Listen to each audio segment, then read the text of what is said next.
A villager had two sons who were extremely averse to education. They were filled with bad habits, and this man was feeling very sad, and he was searching desperately for someone who could teach his sons good sense. Finally, a tutor came forward, and then the tutor said, "I take up the challenge, I will educate your sons." And the villager became very happy and put his two sons, Lalu and Kalu, under his shelter. The teacher had a different way and perspective of teaching. So he was very informal in his approach. So he told Lalu and Kalu, "Let us go out for a stroll in the village. Let's take a walk, and then we will see how life is." So Lalu and Kalu felt, "Oh, this is a very relaxed way of spending time with the teacher." So they went for a walk in the village. The tutor stopped near a cow, and then he told Lalu, "Hey, just see, what is this?" Lalu said, "This is a cow." The teacher pointed to the leg of the cow and said, "What is that?" Lalu said, "This is the leg of a cow." Said, "Which leg is this?" He said, "This is the first leg." Then the teacher said, "What is that one?" Lalu said, "That is second leg." Then he said, "What is that one?" He said, "That is the third leg." And as he started teaching Lalu counting, immediately Kalu shouted, "Lalu, stop it, stop it. He is trying to teach us mathematics. We should not allow him to teach us." And both of them completely shut up. The teacher was frustrated. Then they took them home and they were going to sleep. And the teacher was sleeping. Lalu and Kalu pretended to sleep. And when they saw that the teacher was snoring, they got up, came out and started smoking.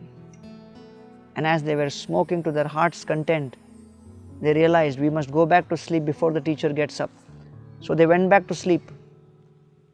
The teacher got up and he smelt the strong smell of cigarettes.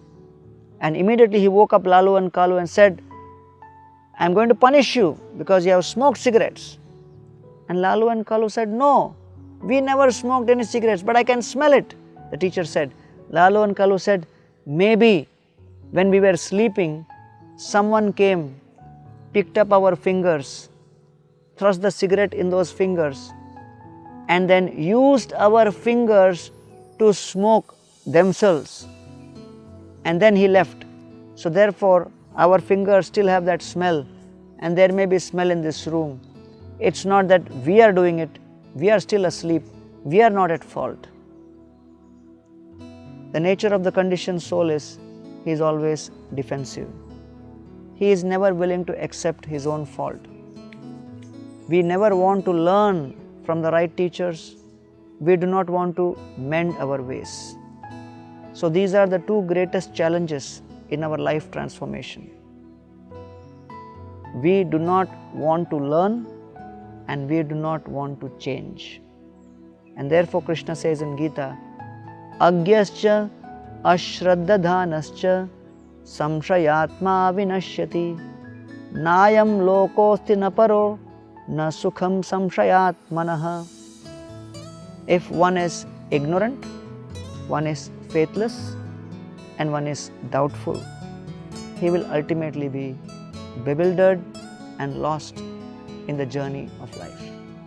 Therefore, let's try to control our mind, our senses, and with great sincerity try to transform our own lives based on the conviction that yes, I need a lot of help.